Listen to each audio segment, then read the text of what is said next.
आप्यायन्तु ममाङ्गानि वाक्प्राणश्चक्षुश्रोत्रमथो बलमिन्द्रियाणि च सर्वाणि सर्वं ब्रह्मोपनिषदं माहं ब्रह्म निराकुर्याम् मा ब्रह्म निराकरोत् अनिराकरणमस्तु अनिराकरणं मेस्तु तदात्मनि निरते य उपनिषत्सु धर्मास्ते मयि सन्तु ते मयि सन्तु ॐ शान्ति शान्ति Shanti. Om. May all my limbs attain strength. May the body, the mind, all the sensory and motor organs and the life force become efficient, powerful. All is verily the one without second, all-pervading, ever blissful Brahman, the Sat-Chid Ananda. Let me never deny this truth spoken by the sages. Let this truth never reject me either. May all the virtues needed to experience this truth be with me. Om, peace. Peace, peace.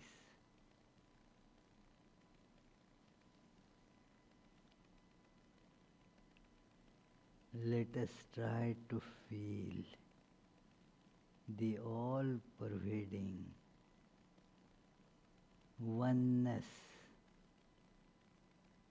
of Brahman by imagining an infinite ocean in which each of us is like a wave.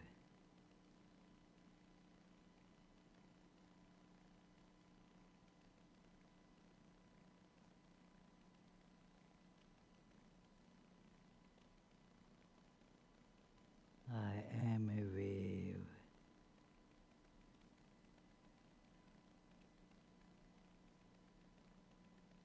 Started rising at a point of time which I call my birth.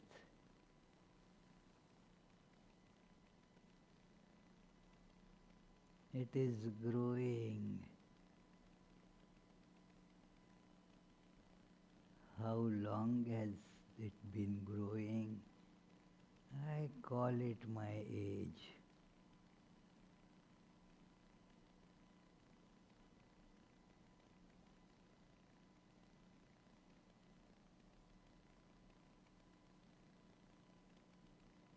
I see all other waves as different from me.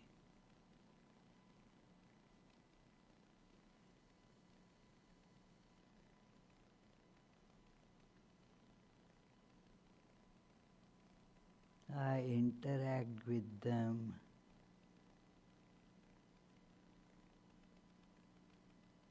sometimes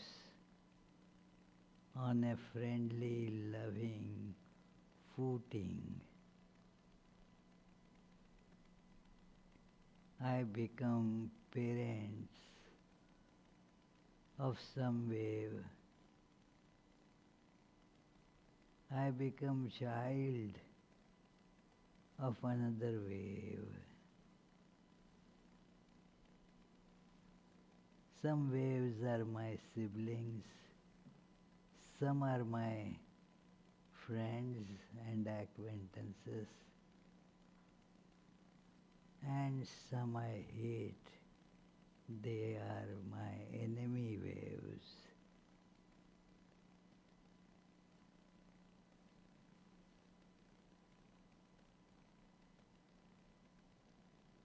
But I see I am changing all the time. I see, like all waves, they merge in ocean.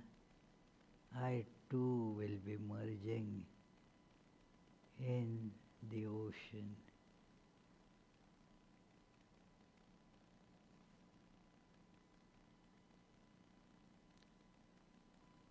There is nothing like my individuality.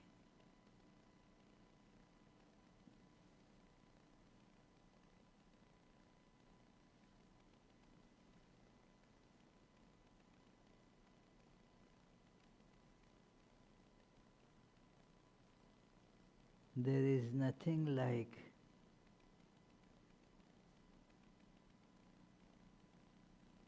my parents or children or friends.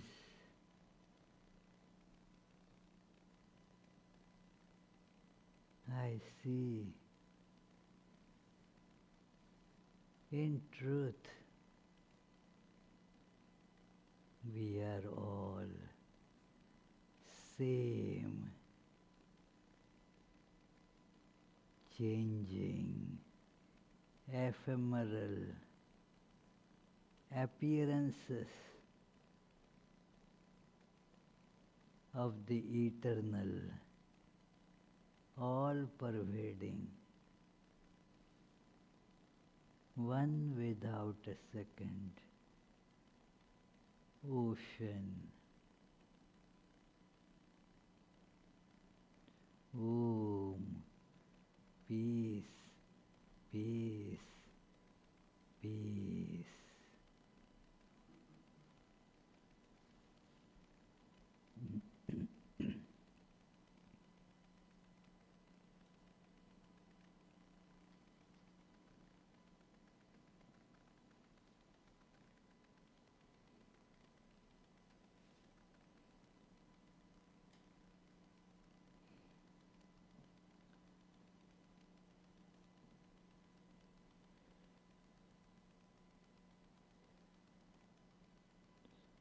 Nothing is on the screen.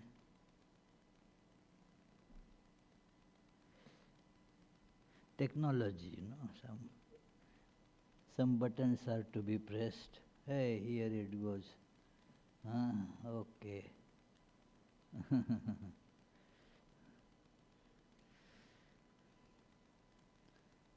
So let us begin today's discussion on this immortal text giving us the knowledge, the devotion, and through that the ultimate fulfillment of one's life. And that is all through very interesting stories.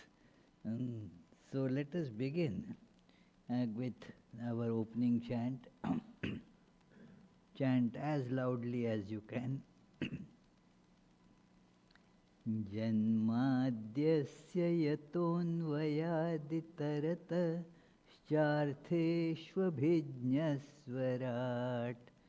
tene brahmhridaya adikavaye muhyanti yat surayah tejo varimridam yatha vinimayo yatra trisargo mrisha dhamna svena sada nirasta kuhakam satyam param dhimahi.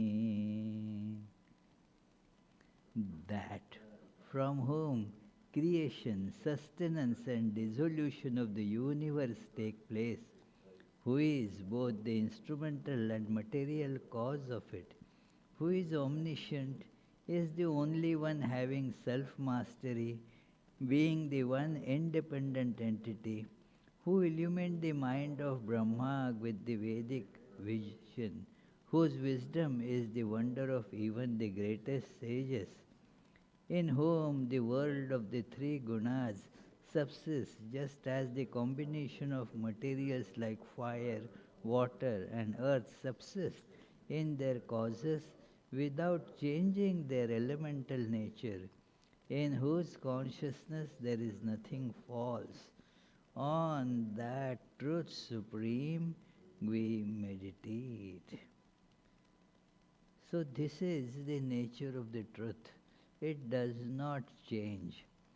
Without undergoing any transformation, it appears as all this variety which comes into being, changes and is dissolved, gone.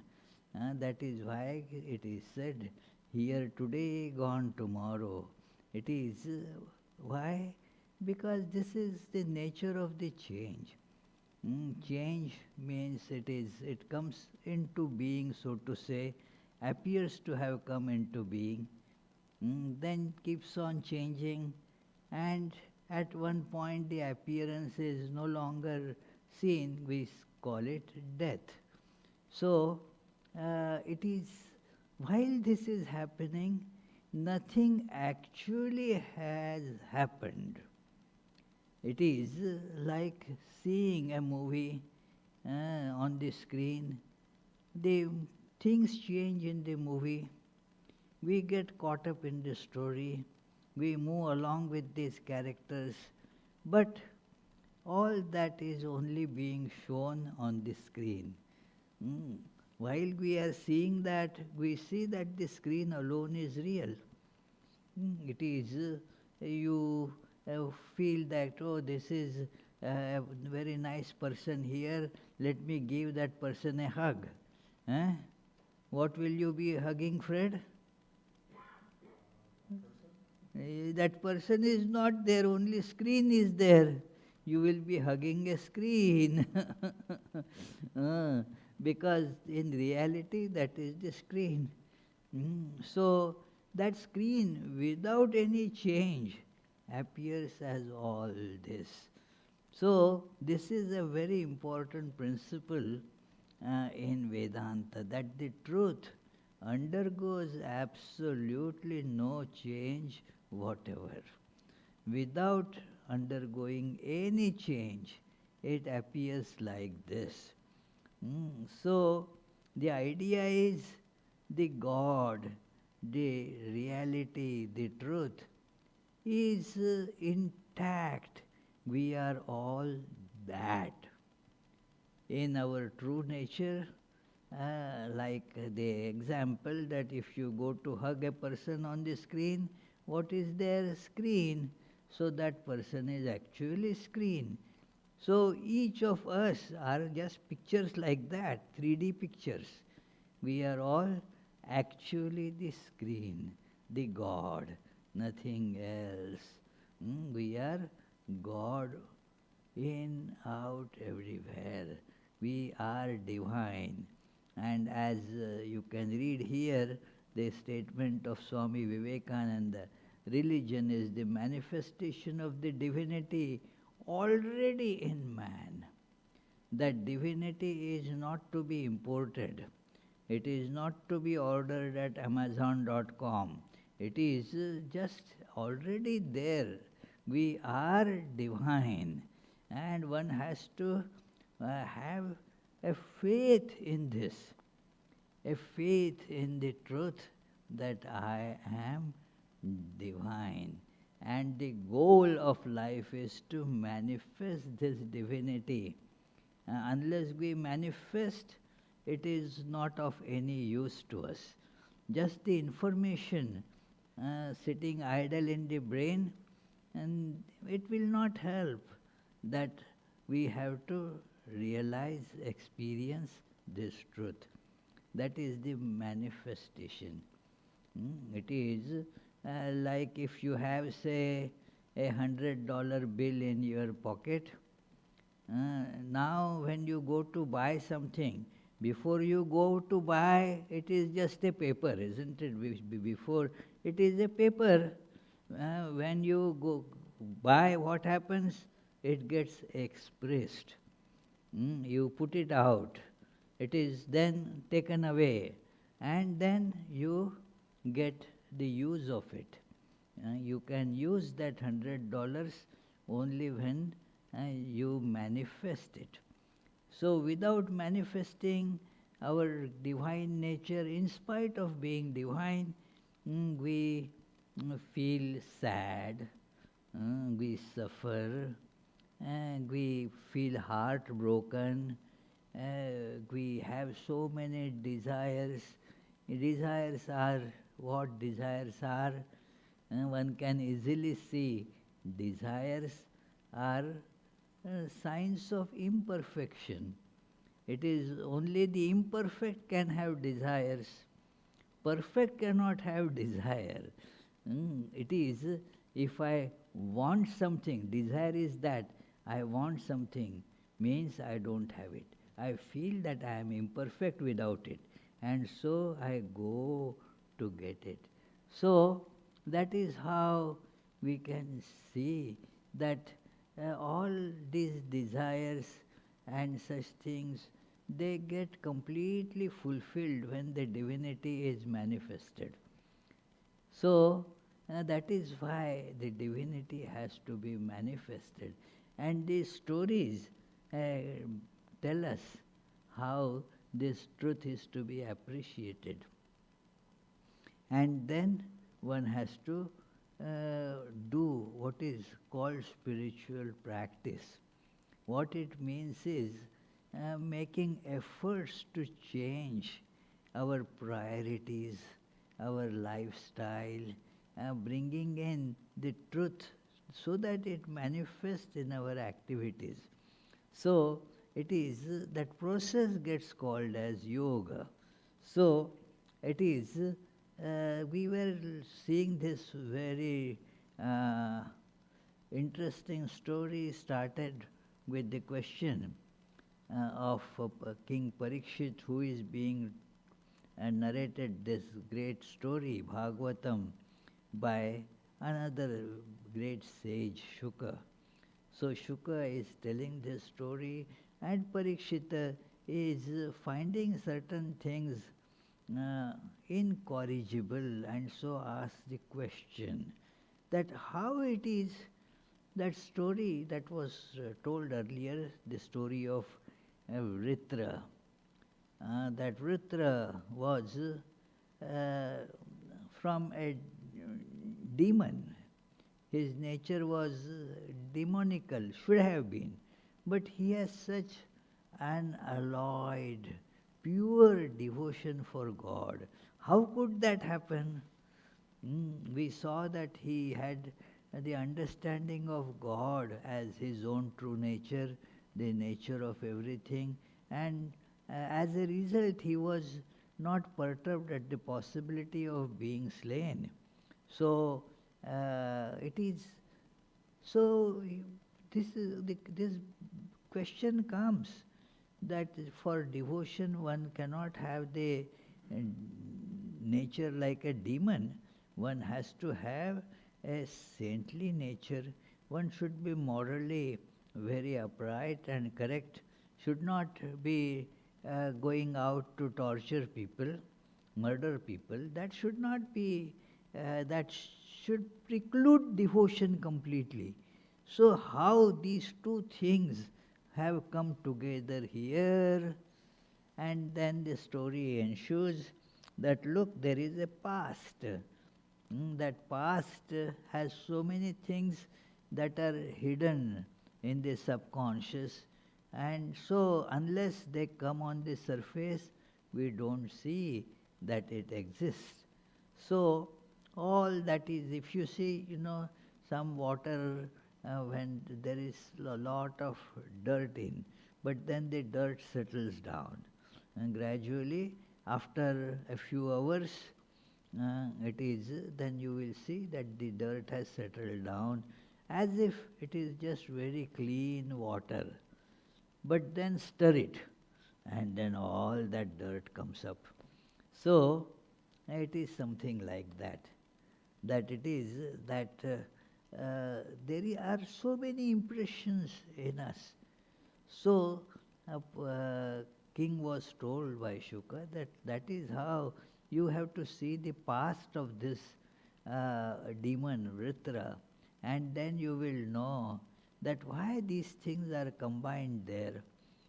So he starts telling this story that the Chitraketu, a king, he had large kingdom, a lot of wealth, and many wives, but no child, and he used to be very sad because of that. And when that sage came, Angiras, came there to see him, he immediately told his that problem, that very pinching pain that he was having because not having a child. He was feeling sad, he could not sleep, he could not eat, his mind was not able to be put into any this royal business. So he was very, very perturbed because of this. And so when the sage came, the sage told him that, oh, it is not possible for you in your horoscope or whatever you may call, there is no possibility of a child. And so just be resigned to that there won't be any child to you. Now, this sage says that, but you can change it, isn't it? The great people like you have the capability of changing the destiny, so please bless me. And then the sage warns, with my blessings you will get a son, but he will be very short-lived, and that will cause you tremendous pain. Death of a son. The king said that will still be better than having no child at all. We do not, we think of the immediate pleasures, do not see the result. It is that what will it bring in life afterwards. We are therefore thinking always that immediately let me have some gain. Who knows what is going to be in store for future. We are very, very short-sighted people. So the king said, better, to have a son. Maybe short-lived, doesn't matter. It is still better than not having at all. And the sage says, okay. And then there the matter rested. After a few days, a few months, a son was born to one of the queens. Her name was Kritadhyuti. And so the whole kingdom became happy. The king, all the queens, other relations, they were all full of happiness. All merriment started in the palace. A son is born. It is, but with that came the problems. It is every pleasure in this world is covered with problems. This problem, that problem, that problem. We think that this will be now nice. Like our Krishna might have thought that getting into Brown University, then all will be all hunky-dory, everything will be fine. But then he started saying, this is the problem, that test is coming up, this is a big headache, oh, I have to study somehow this. And problems galore, one after another. So anything that we go to do to be happy, now it has the surrounding pain associated with it, and this pain came in the form of jealousy, gripped the other queens. And jealousy, because they saw that this lady who got the child, she became more dear to the king, and king is now neglecting all other women, all other wives, and so earlier they were all on equal footing. Now this became superior, and then they started grinding their teeth and became very jealous.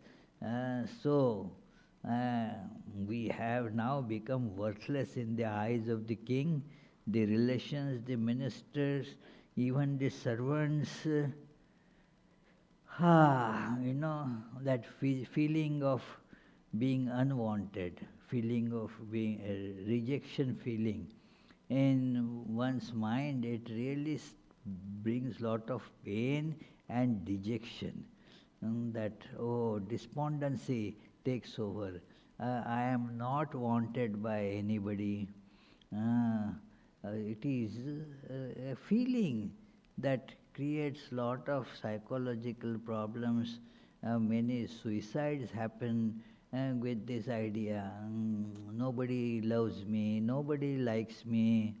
It is so these other wives, they felt that feeling that now what is our worth here? We are not being treated as even the servants, let alone as queens. Nobody cares for us. And they started, why this has happened? What changed? In scientific attitude, what caused the difference, what was not previously there, and so we were on equal footing. Now what changed our state? That is the cause. And what changed? This baby came in. That is the cause of all our misfortune. And so, once they determined the cause, like if a physician determines that this is the bacteria that is causing the disease. Now once you isolate it, now eliminate the bacteria and give the antibiotic that will kill it. So here also they saw that this baby is the problem, so get rid of the baby. So they, what sin will jealousy stop at? We see the person goes and kills parents because of some jealousy. It is one of the sibling got more, other got less. So therefore the one who got less becomes agitated, angry at the parents. And the news are there in the all over that they goes and kills the parents. So it is like that. These women therefore conspired and poisoned the little one. And now the king, queens, all were devastated, absolutely inconsolable. You can think about it, how painful it is. All that merriment just vanished at a moment. It all changed into terrible, gloomy situation. So, and everybody including those queens who had administered the poison. They also felt very sad because once you do some such criminal act, it starts eating into your vitals, the feeling of guilt, and then you want to rub it away, remove it from your awareness. And so they were feeling very sad. And with the death of the child, and they also were weeping, wailing, crying, uh, stunned with the uncontrollable grief on hearing about the most unexpected and inexplicable death of his beloved son. The king, attended by his officers and advisers, came to the spot with great difficulty, almost blind with grief and often stumbling and falling on the way. The king, whose locks and garments had become loose, fell at the feet of the dead child. He was uh, sighing deeply, and his voice was choked with sobs. Seeing her only child dead and her husband overwhelmed with grief on account of that, the queen began to lament that it is recounting her woes and causing great anguish to the hearts of ministers and other people.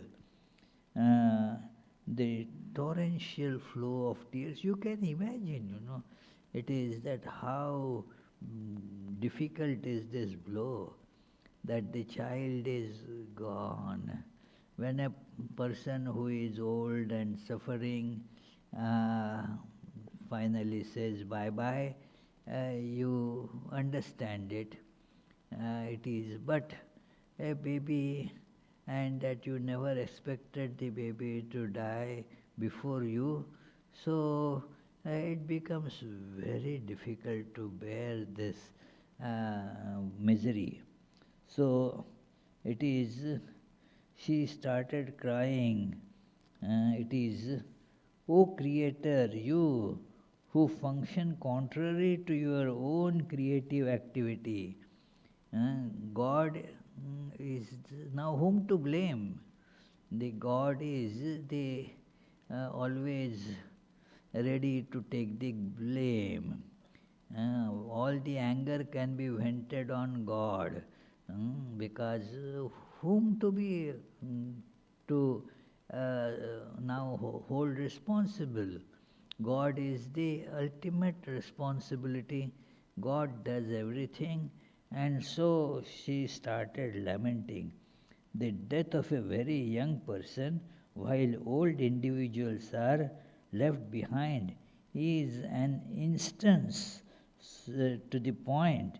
If you are doing this deliberately and not out of foolishness as said before, you will be distinguishing yourself as an enemy of your own creatures.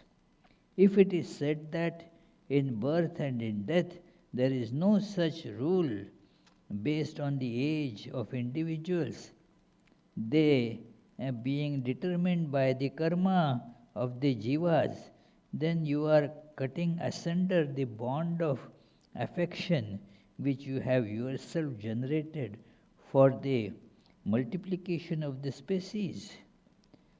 For people will abstain from having children if such dire consequences attend on having them. So she is giving all her logic. And it is logically all is very true from her point of view. From her point of view, all this makes perfect sense. That why should a child be killed by you in this way? Why did you allow it? So it is, and she started saying, "Oh son, It does not befit you to desert me, your mother, afflicted and helpless. Look at your sorrow-stricken father also.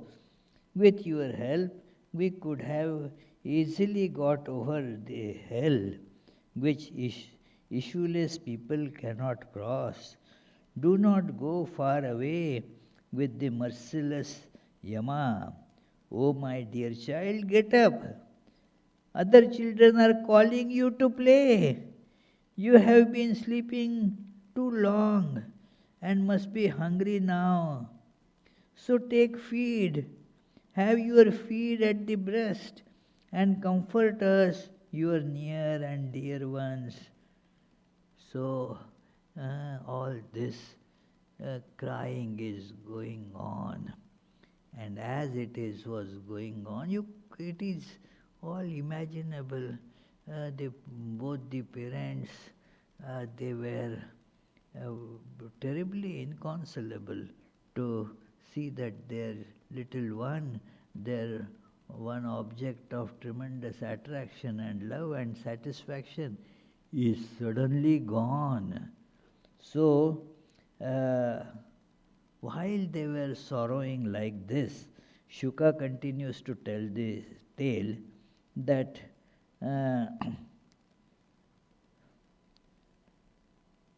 King Chitraketu burst forth into loud wails. So he also opened up his heart. Everything bore the impress of death. Seeing the group of sorrowing people, leaderless and reduced to state of inertness, the two sages, Angiras and Narada, appeared on this scene again. So, it is now at that time nobody can think. It is the brain stops working. And with this terrible blow, all the senses go into their shell. Nothing seems to be moving there. It is very stunning blow. And the sages Angirasa and Narada appeared there. Angirasa begins the discussion. We have arrived to bless you, submerged in grief of loss of the little son. I had come earlier to impart the true knowledge to you, but you were very much intent on having a child. You were not ready to listen to the knowledge of the truth then, because you were very much bent upon, no, I must have child. When a desire becomes very overpowering, then one cannot listen to the words of wisdom. It is, I must have it. It is impossible. We become like that, cranky children. They want something, they want that and that only thing. Very stubbornly they ask only for that. It is one little child. His parents told me that he wants this and cries and tries to argue. They try to explain, no, it is not for you. But the fellow would just scream and then ultimately say, you guys are impossible. It is because the logic of the child and that of parents are different. So when this Angirasa, he saw that the king is very pious, very much happy to have satsanga, the holy company, want to have the devotion awakened, and wants to proceed on the path of God realization. But so Angiras came to give him that wisdom, but the king would have none of it. I want to have a son. So Angiras said, okay. And there are two ways in Bengali, they say, dekhe shekha or theke shekha. It is, am I right? Dekhe shekha means you learn by watching the others. That, how due to desires, how they get bound and fall in this trap. So that is called by looking at others. But some do not learn just by watching others, they need their own experience. Okay, then it is Theke Shekha. I was in Mumbai, and then I had some money in the pocket, and I had heard that there are those very skilled pickpockets there. So they warned me, hey, don't keep it like that. So I said, I'll be very careful. But in that indescribable crowd, in that Bombay local trains, so somehow you go to get a room, and then you become kind of, your all sensitivity is lost. It becomes like a one mass, you know. You are holding your hand on the railing, but you don't distinguish which is your hand and which is somebody else's hand. It really is like that. And then when I got down, in the meantime, then somebody had relieved me of the burden of money. So then I took a taxi to get, and then to pay the taxi, I put hand in the pocket. It was all, the hand went all the way down, through the pocket. Very skillfully cut. So it is gone. So you see, it is, so the advice you don't hear. You learn, if somebody learns by looking at the misfortune of others, you hear these stories, how people get pickpocketed all the time. But somehow you feel, no, hey, they were not careful enough. I will be very careful. And then when you get cheated, when you get tricked, you realize, oh no, much more caution is necessary. So people think that let them have their desires fulfilled. They will be cautious, and they will not get caught into it. They will not get attached. It is that in India everybody uses these words, they have read some Gita, some this, some that, and say, no, I will practice unattachment. I will be in the world, but I will not be of the world, and so forth. What does it take to talk, but actually it is not so simple.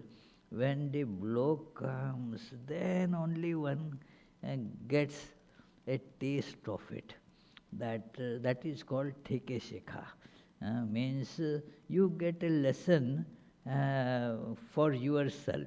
By looking at somebody else's plight, you don't learn. When it comes to you, then you feel. That is the common knowledge, When we go through that experience, then we can understand it. So they are very fortunate few people who see the problem that the others are having, and therefore just do not get into it. It is, generally human beings are not so given to discernment, and they just fall in the trap. They are worse than all these fruit flies that you see here, We had put a trap. But they very wise people, people or whatever, wise creatures. They wouldn't go there. They knew that they are going to be trapped. So, it is human beings, they get into that trap. So it is that bent on having a child. So Angiras said, okay, have the child. And now all this has happened. So, and he says, now do you realize the truth? All relations in the world are temporary, very temporary. Mm. We hold those relations to be permanent and get caught in it. Whether to a child or to spouse or to kingdom, wealth, they are all evanescent. They have no substance at all and are actually only projections of mind. We get caught in it. It is, they tell the story of an artist, a painter. He was a very nice, good painter, and then he painted a very nice picture of a beautiful girl. And what happened? He started loving that girl. That became a real girl for him. He started trying to find out where is she. Now, where was she? It is only on the picture, that's it. There was no such girl except in his mind. But one gets caught into such things. That is why we run after things, we want things, but only till we get it. When we get it, we realize that we are tricked. It is so. That is how the world is. That the desires, they make us go, run and get it. It is so, but there is nothing to get. It is only what we get is frustration and dejection.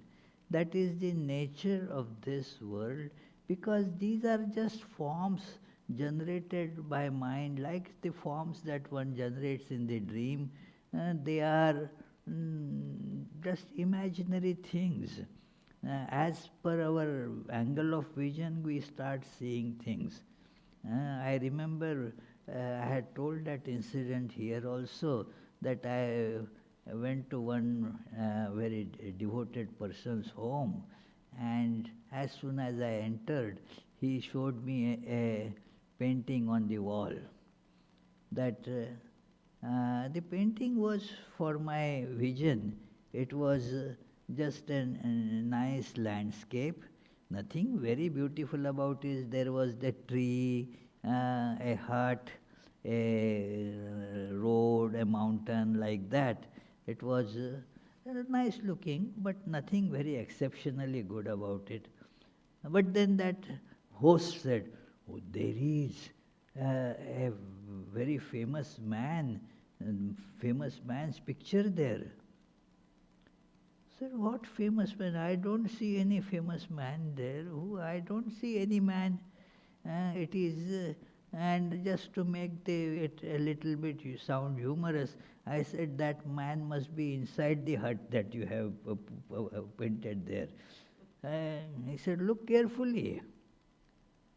And, oh my goodness, I started seeing the picture of the great poet Rabindranath Tagore there.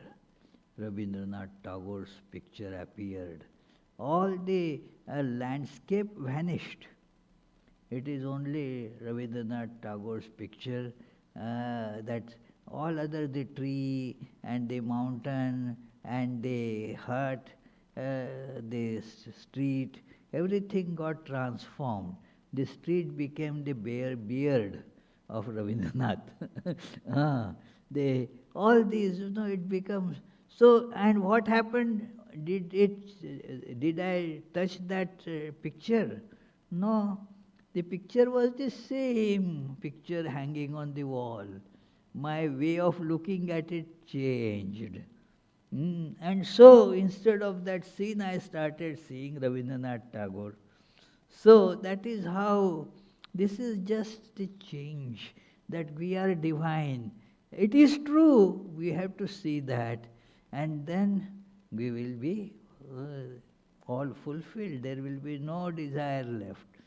But when we do not have that vision, then we see so many different things. There are attractions and repulsions and all that dynamics that goes with it. So this is only all creation of the mind.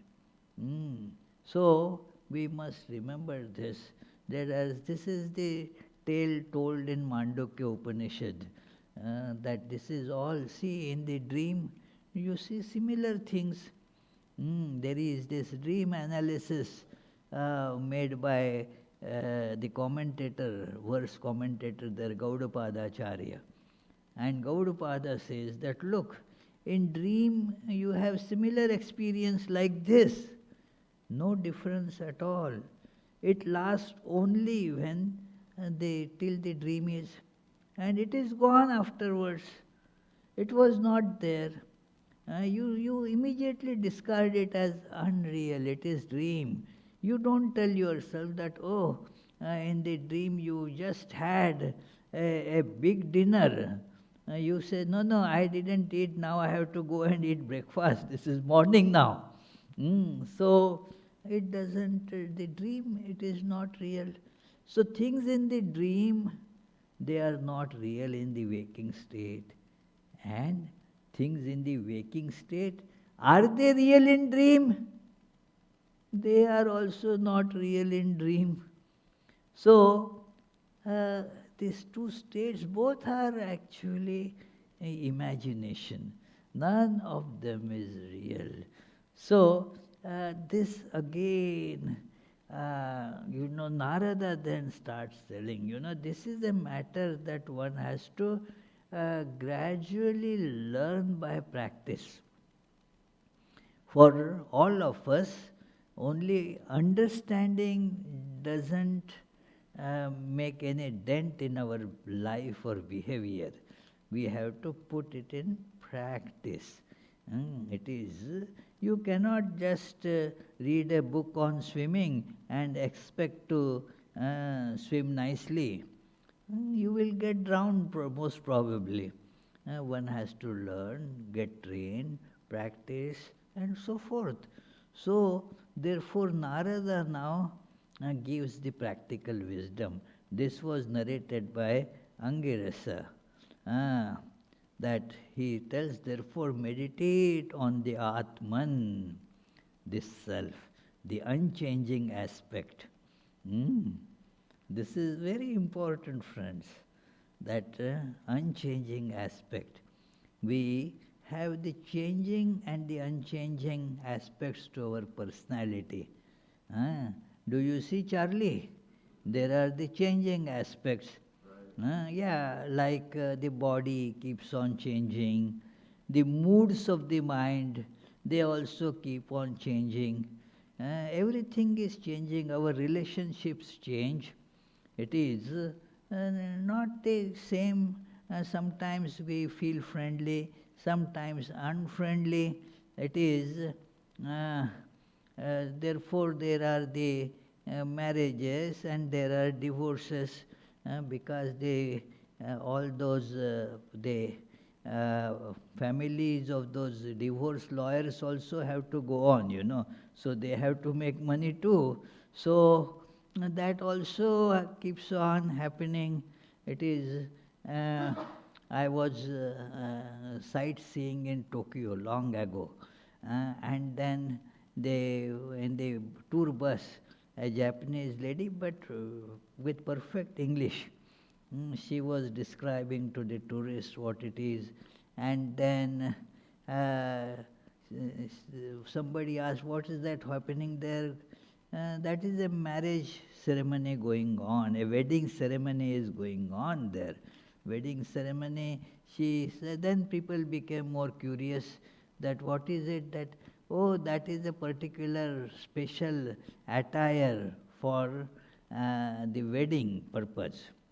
And then she said, rarely anybody buys it. It is only rented. Normally it is just rented. Because she said, well, once in a lifetime, and then she paraphrased that, put in parenthesis, one in a lifetime, hopefully, and so it is, for that why should we buy it? So it is, so it is like that, the things are all changing. This is the changing aspect of life. And yet, there is something that does not change, that remains the same. Mm. So, that thing is very important. And we have discussed that many times before. It is a very good analysis, Paul. Do you see, Paul? What is unchanging in us? That is the God, unchanging. In 13th chapter of Bhagavad Gita, there is this discussion on what is known because it is changing, and what is the knower because the knower does not change. So it is, and Lord says, I am the knower in all bodies that change.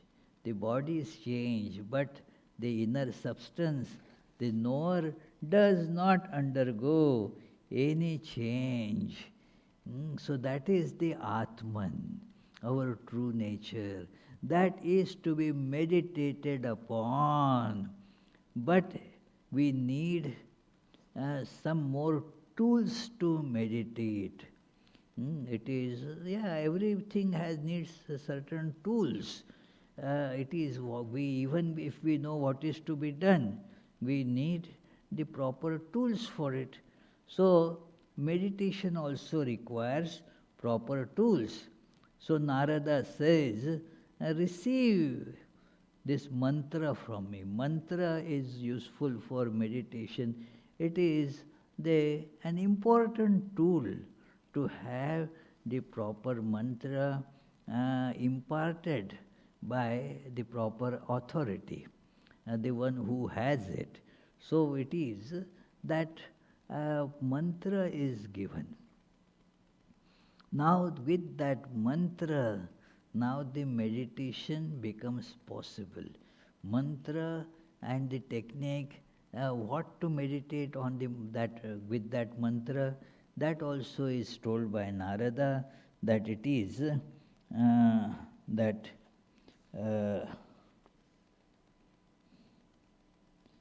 they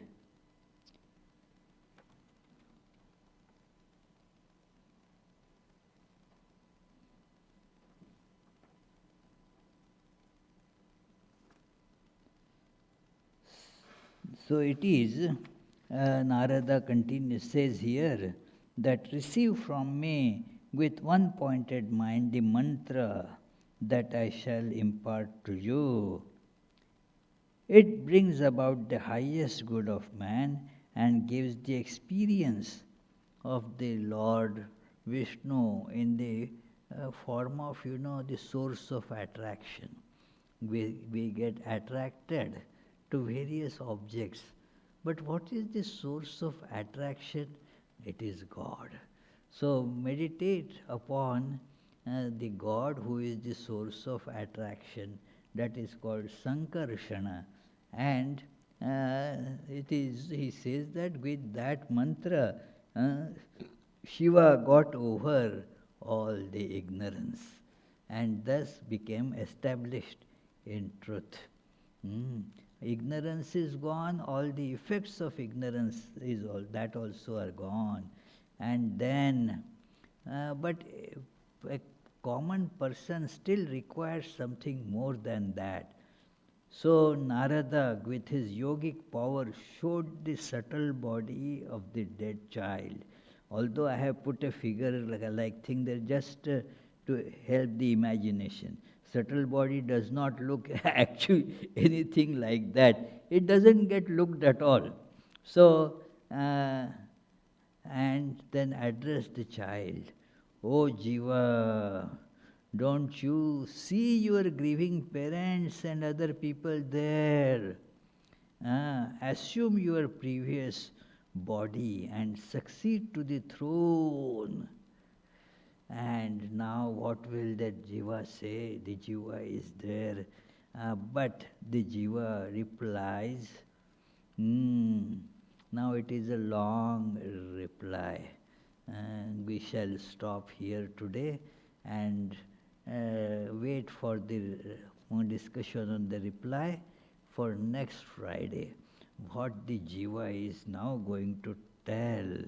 And this is important to see what is really the Jiva, the soul is. Jiva could be loosely translated as soul in English. That it is, what is this soul that I have? And where lies the individuality of the soul? So all that wonderful illumination, we will get into that answer, but today already it is 8:27, so we don't have time to discuss that. So we shall conclude with our regular closing chant, and then if you have any questions, we can look into that. Nigamakалпатарur galitam phalam शुकमुखादमृतद्रव संयुतं पिबत भागवतं रसमालयं मुहुर्हो रसिका भुवि भावुकाः. O devotees, quaff, quaff to intoxication this nectar of the fruit of the tree of Vedas, flowing from the mouth of the great sage Shuka and mixed with the ambrosia from his words.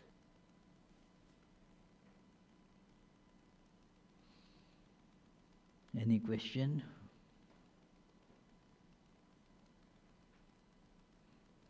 Any question here? Any question up there? No. Oh, there is one question, okay. Web question. Yes. Question from Tarashwin. Namaskar, Tarashwin. Okay. Pranam, revered Maharaj. How can we perceive the unchanging amidst the changing? Please elaborate more on this. Yeah, that is a very good question, but very difficult to answer.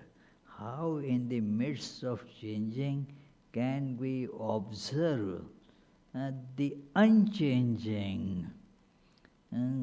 See, the observation through the senses is always that of change. The eyes see only changes, that is how the common our seeing is. It can see only changes. If nothing is changing, eyes won't function. It needs for example, whatever you may say, like I am seeing Daniel sitting there. How can I see Daniel sitting there? Because some waves of light or particles, whatever you call it, it is leaving that and hitting my eye. So thus I am able to get that, and then there is another software behind all this that generates the image, and then that gives the response by comparing that this form, I remember this form, I compare it with the file and say that's Daniel. So it is, all this is just because it is changing. Unchanging cannot be perceived through the senses. But if one goes beyond the senses, that is the meditative practice, then one can actually perceive it. But before that, although we cannot see the unchanging, we can infer the unchanging. that one can know it by inference. Most of the things that we deal with, we are knowing through inference, not by direct perception. So we can, by inference, you can see that anything that is changing, you need something that is comparatively less changing or unchanging to perceive it. Like the example I gave, that the movie thinks the pictures are all moving, but there needs to be something that is not moving. Imagine if the screen also is moving, there will be no perception of movie. Something has to be unchanging to see the change. And therefore, you can infer it. And then once you understand it by inference, by this proper process of meditation, that in meditation there are different techniques, like today I told about, think of yourself in the wave, of in the ocean. It changes, but the ocean, the substratum of it, is unchanging. Think of that. Just dissolve. Sometimes I tell that meditation also. Dissolve all the forms. Think of yourself as the ice cubes. In the warm weather they all melt. They lose their shapes, and then you see the unchanging reality, the water there. So this is just analogy to give an idea. But one has to therefore meditate and get to the abstraction. First intellectually try to do it, and then meditatively try to hold on to it and realize it. Thank you. Oh, you have a question, Daniel? And wait, he is bringing some microphone. Here.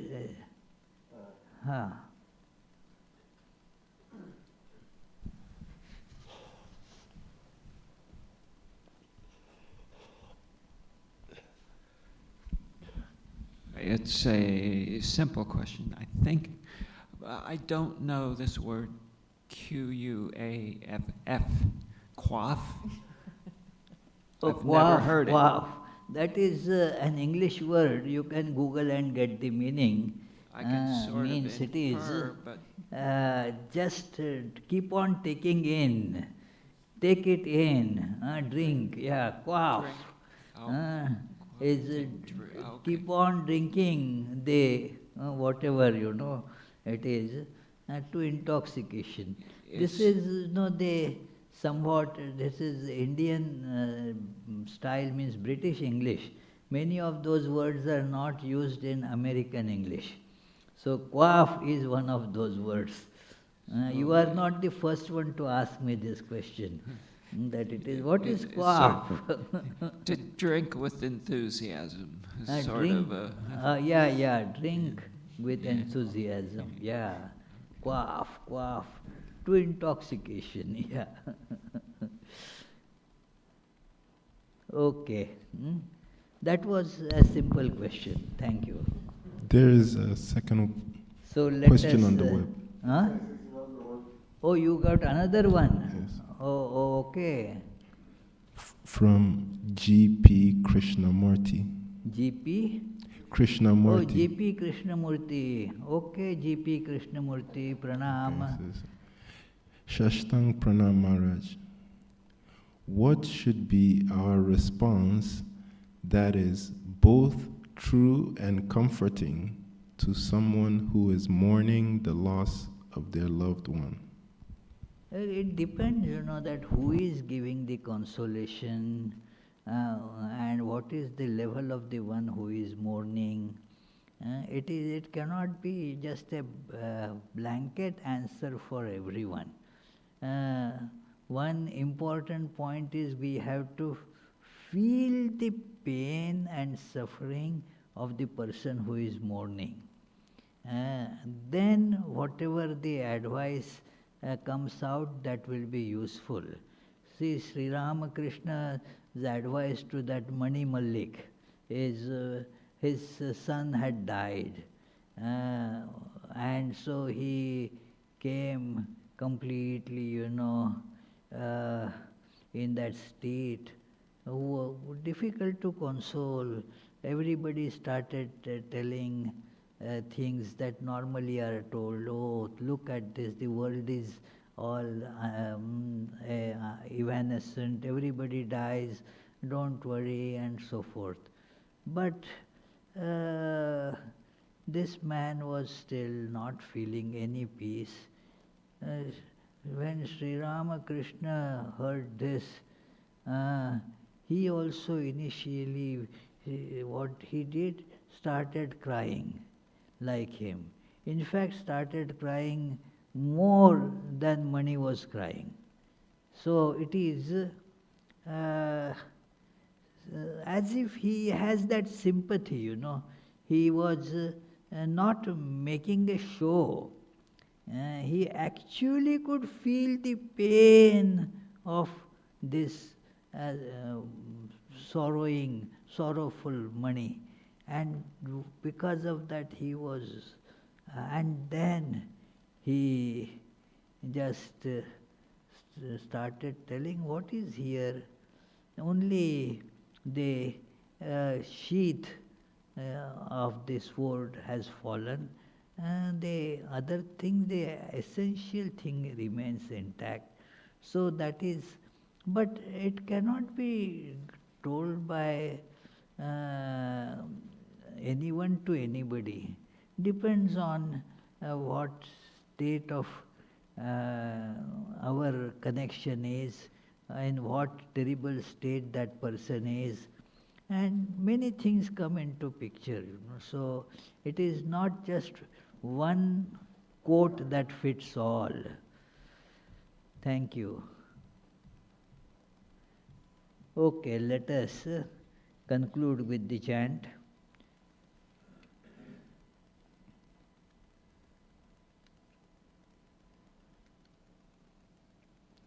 Mukund Madhav Govind बोल, केशव माधव हरि हरि बोल। मुकुंद माधव गोविंद बोल, केशव माधव हरि हरि बोल। हरि हरि बोल, हरि हरि बोल, हरि हरि बोल, हरि हरि बोल।